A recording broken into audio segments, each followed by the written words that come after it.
Hello and welcome back, everyone. Thanks for joining me. So today I'm going to show you how to divide up irises. This one happens to be Caesar's brother. It's a beautiful Siberian iris with a rich purple flower. Now, as you can see, I got this at another nursery. And the reason for that is Siberian iris bulbs around me typically are $16 for two. This is $16 for a plant. And you see all this beautiful growth. I saw this, and I know I can get 3, possibly 4 new plants out of here. So I get more value for my dollar, and you can do the same thing at home. Now, why should you divide up your irises? It doesn't matter if it's a Siberian iris, German iris, bearded iris. Well, you want to reinvigorate your iris. You definitely want pest resistance against iris borer, and because you reinvigorated your iris, you get more beautiful iris blooms in your garden, and who doesn't want that?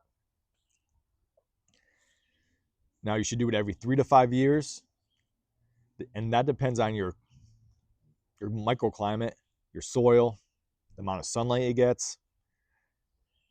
And you can really notice when it's time to divide them, because the center of the clump kind of gets bald, has almost like a little bald spot in the middle. That's the best way to describe it to you.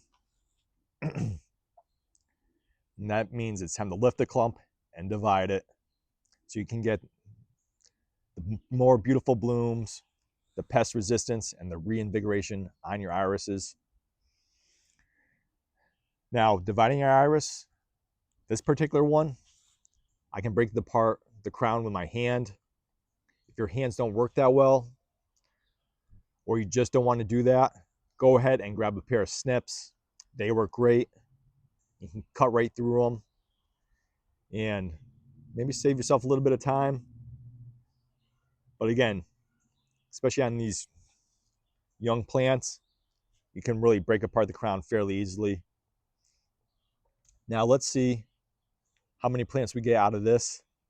I know we're going to get at least 3, but let's see if we can get 4. So here is a clump of iris out of the pot. It virtually broke apart already.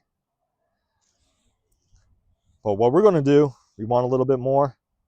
I'm going to turn this around. I'm actually going to cut down this crown. There's 1. There's 2. See how easy that was? This isn't the biggest crown, so it's kind of actually hard to split apart with my hands. I'm just going to flip this back around. See how I cut down? I'm going to cut this right in half.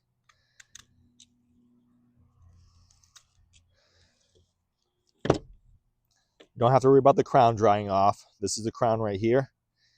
It'll take care of itself.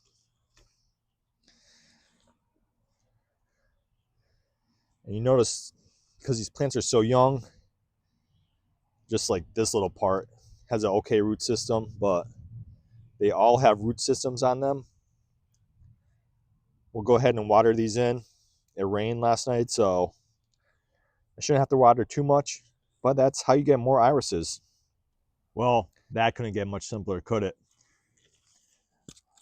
To get to the 2, I didn't even have to break it apart with my hand. It was already kind of apart by itself.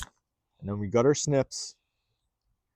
We cut them in half, and now we have 4 young iris plants to spread around the garden, and they should form nice clumps over the coming years. They're really filling in the area. And like I said, you can do this at home. Save yourself some money and help fill in the area that much quicker. The crowns will take care of themselves. I'm not worried about that. Siberian irises are very hardy. But I hope I gave you some ideas. And as always, thanks for watching, everyone. And until next time, bye-bye.